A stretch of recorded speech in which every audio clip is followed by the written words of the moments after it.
सूर्य की राशि में परिवर्तन होने जा रहा है। सूर्य देवगुरु बृहस्पति की राशि में प्रवेश करेंगे। मंगल की राशि वृश्चिक को छोड़कर धनु राशि और मीन राशि में जब भी सूर्य का गोचरीय संचरण होता है तो उस समय मांगलिक कार्य जितने होते हैं वो बंद हो जाते हैं, विराम लग जाता है, क्योंकि खरमास होता है इन दोनों राशियों में जब सूर्य का गोचरीय संचरण होता है। यही स्थिति बनने जा रही है 16 दिसंबर 2023 दिन शनिवार की रात में 1:01 पर सूर्यदेव धनु राशि में प्रवेश करने जा रहे हैं और ये 1 महीना लगभग धनु राशि में गोचरीय संचरण करेंगे। 16 जनवरी को पुनः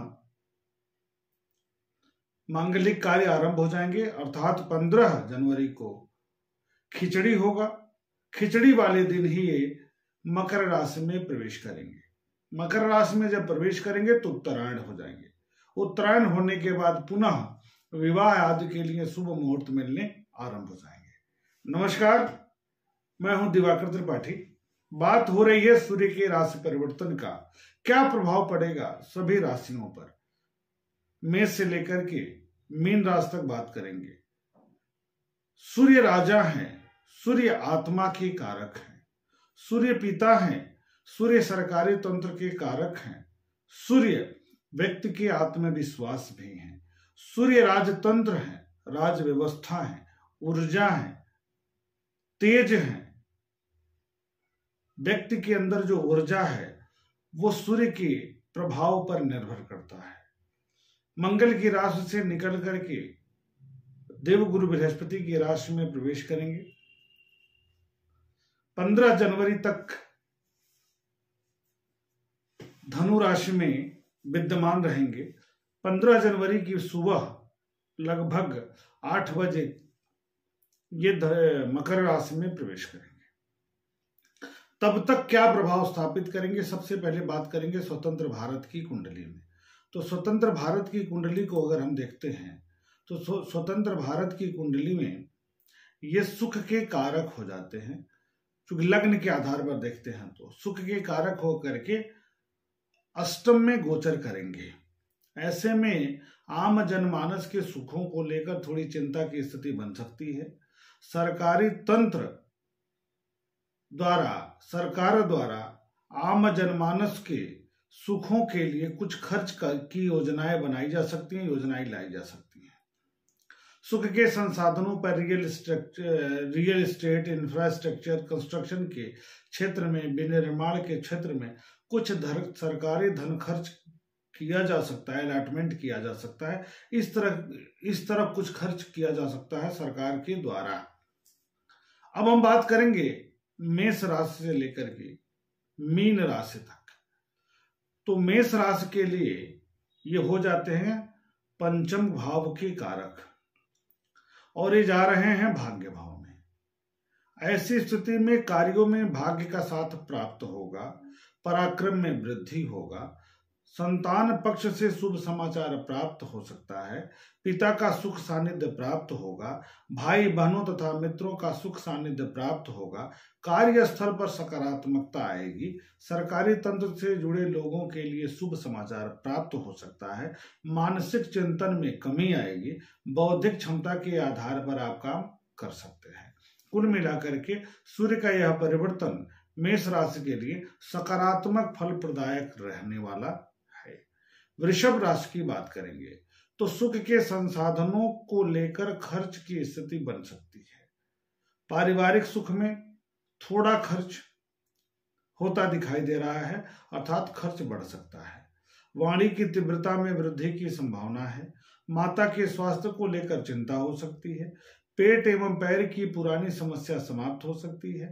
आंखों में कष्ट हो सकता है, एलर्जी हो सकती है और आंखों के कष्ट को लेकर खर्च हो सकता है। माता के स्वास्थ्य पर भी खर्च हो सकता है। गृह एवं वाहन को लेकर के थोड़ी चिंता या खर्च की स्थिति बन सकती है। हो सकता है कि इस अवधि में आप कुछ जमीन जायदाद से जुड़ा कार्यक्रम बनाएं, विचार बनाएं कुछ काम करने के लिए, भले ही रजिस्ट्री ना कराएं, लेकिन कंस्ट्रक्शन हो या कुछ काम पेंडिंग है वो उस पर खर्च कर सकते हैं आप, प्रगति हो सकती है। अब बात करेंगे मिथुन राशि की। तो मिथुन राशि के लिए भी ये पराक्रम के कारक हो जाते हैं और ये जा रहे हैं धनु राशि में, सप्तम भाव में। तो स्थितियां क्या है, सरकारी तंत्र से जुड़े लोगों के लिए प्रगति की स्थिति बनेगी, साझेदारी के कार्यों से लाभ की स्थिति बन सकती है, मानसिक तीव्रता में वृद्धि की स्थिति बन रही है, दाम्पत्य जीवन एवं प्रेम संबंधों में अवरोध की स्थिति भी उत्पन्न हो सकती है, आपसी विवाद की स्थिति भी उत्पन्न हो सकती है, मनमुटाव की स्थिति भी उत्पन्न हो सकती है, भाई बहनों मित्रों का सहयोग सानिध्य प्राप्त होगा, सहयोग मिलेगा, सामाजिक दायरे में वृद्धि की स्थिति बनती हुई दिखाई दे रही है और पराक्रम बढ़ा रहेगा, भाग्य का साथ मिलेगा, चीजें आपके पक्ष में रहेंगी। परंतु दाम्पत्य जीवन में आपके तीव्रता के कारण अवरोध या तनाव की स्थितियां उत्पन्न हो सकती हैं। कर्क की बात करेंगे। प्रतियोगिता से जुड़े लोगों के लिए सफलता प्राप्ति का अवसर प्राप्त होगा, द्वितीय भाव के कारक होकर के प्रतियोगिता के ही भाव पर जा रहे हैं। ऐसी स्थिति में प्रतियोगिता से जुड़े लोगों के लिए लाभ होगा, पुराने मुकदमों में विजय की स्थिति बन सकती है, जमीन जायदाद से जुड़ा मुकदमा आपके पक्ष में निर्णय आ सकता है, धन संग्रह में अवरोध की स्थिति उत्पन्न हो सकती है, बाड़ी में अवरोध की स्थिति उत्पन्न हो सकती है, पारिवारिक तनाव में वृद्धि हो सकता है, आंखों की समस्या के कारण भी तनाव उत्पन्न हो सकता है। सिंह की बात करेंगे तो सिंह राशि वालों के लिए तो लग्न और राशि के कारक हो जाते हैं, ऐसे में पंचम भाव में गोचर करेंगे तो बहुत अच्छा योग बन जाता है। तो क्या क्या होगा, मनोबल में सकारात्मक रूप से वृद्धि हो सकता है, बौद्धिक क्षमता के आधार पर सकारात्मक कार्यों में वृद्धि होगी, आर्थिक गतिविधियों में सुधार होगा, अचानक धन लाभ की स्थिति बन सकती है, संतान पक्ष से शुभ समाचार प्राप्त होगा, अध्ययन अध्यापन से जुड़े लोगों के लिए समय ठीक होगा, सेल्स मार्केट से जुड़े लोगों के लिए समय ठीक होगा, लेखन क्षेत्र से जुड़े लोगों के लिए समय अनुकूल रहेगा, सकारात्मक रहेगा, प्रगति कारक रहेगा। इसके बाद हम बात करेंगे कन्या राशि में। तो कन्या राशि के लिए, कन्या लग्न के लिए स्थिति क्या हो जाती है, ये व्यय भाव के कारक हो जाते हैं, द्वादश भाव के कारक होकर के चतुर्थ भाव में जाएंगे। तो सरकारी तंत्र से जुड़े लोगों की प्रगति तो हो सकती है, परंतु सीने की तकलीफ तनाव दे सकता है, इसमें दो राय नहीं है। घबराहट में वृद्धि हो सकती है, बीपी की शिकायत हो सकती है, धड़कन में वृद्धि हो सकता है, इस अवधि में थोड़ा सा घरेलू तनाव या विवाद हो सकता है, गृह एवं वाहन पर खर्च बढ़ सकता है, दूरस्थ यात्रा का योग भी बनता दिखाई दे रहा है, माता के स्वास्थ्य को लेकर के, माता से संबंध को लेकर के, माता के सुख को लेकर के भी थोड़ी सी चिंता हो सकती है, इसका ध्यान देना पड़ेगा आपको इस अवधि में। तुला की बात करेंगे तो तुला में लाभ के कारक हो जाते हैं, लाभ के कारक होकर के पराक्रम भाव में जा रहे हैं, तो यह भी एक अच्छी स्थिति बनती हुई दिखाई दे रही है।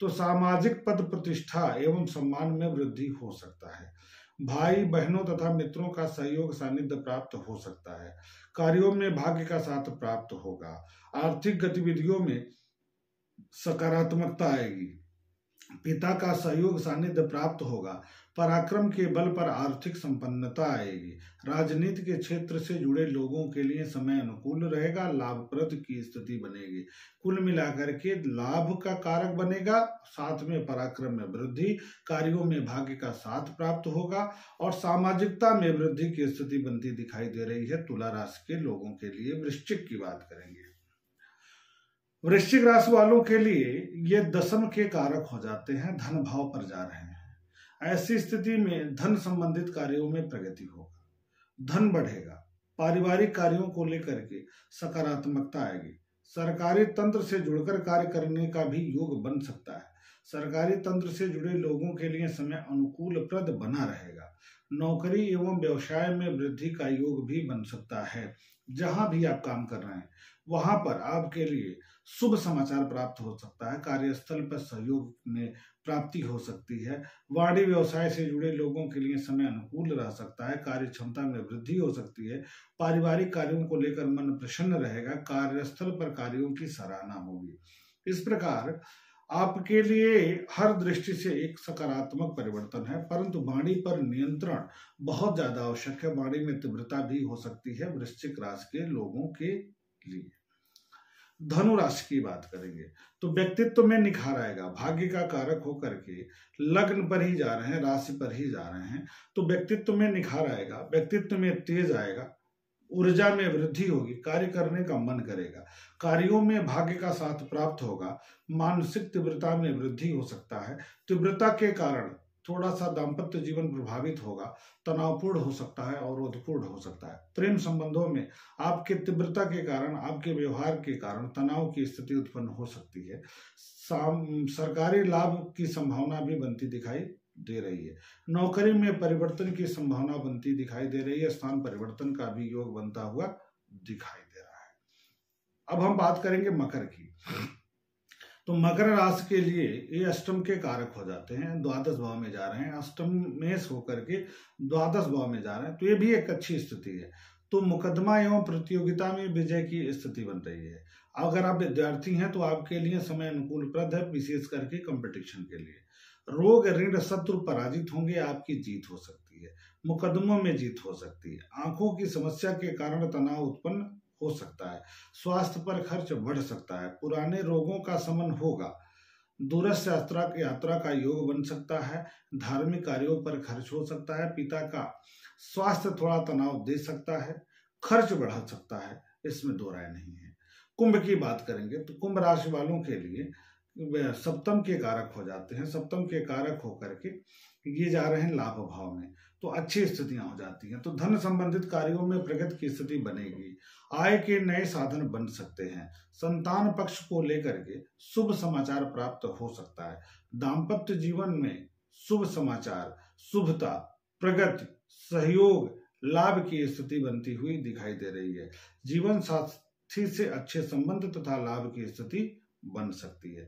प्रेम संबंधों में सुधार की स्थिति बनती हुई दिखाई दे रही है। नए प्रेम संबंध भी स्थापित हो सकते हैं, इसका ध्यान रखना है।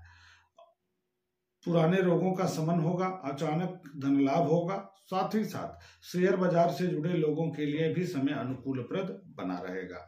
साझेदारी के कार्यों में भी लाभ की स्थिति बनती हुई दिखाई दे रही है। अब हम मीन की बात करेंगे कि मीन राशि वालों के लिए कैसा रहेगा। तो मीन राशि वालों के लिए ये छठे भाव के कारक हो जाते हैं। छठे भाव के कारक होकर के दसम भाव में जा रहे हैं, तो परिश्रम एवं तनाव में अवरोध उत्पन्न करेंगे, तनाव देंगे, कष्ट देंगे, विचलन पैदा करेंगे। सरकारी तंत्र से जुड़े लोगों के लिए समय अनुकूलप्रद बन सकता है। सीने की तकलीफ में वृद्धि हो सकती है, घबराहट हो सकता है, बीपी की समस्या में वृद्धि हो सकता है, तनाव बढ़ सकता है, धड़कन में वृद्धि हो सकती है। माता के स्वास्थ्य को लेकर के चिंता की स्थिति बन सकती है। गृह और वाहन सुख को लेकर तनाव हो सकता है। कार्यस्थल पर कार्यों की सराहना नहीं होगी। अधिक परिश्रम का भी लाभ कम मिलेगा।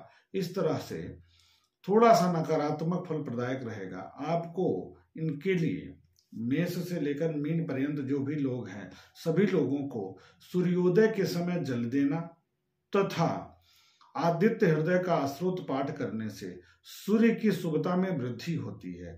आदित्य हृदय स्त्रोत का पाठ करने से व्यक्ति को चारों तरफ विजय की स्थिति बनती है। तो ऐसे में आदित्य हृदय स्त्रोत का पाठ प्रतिदिन करना बेहद लाभप्रद होगा, आकर्षक व्यक्तित्व होगा, जीवन में निखार आएगा। इस प्रकार मेष से लेकर मीन पर्यंत क्या प्रभाव रहने वाला है, इसकी चर्चा हुई।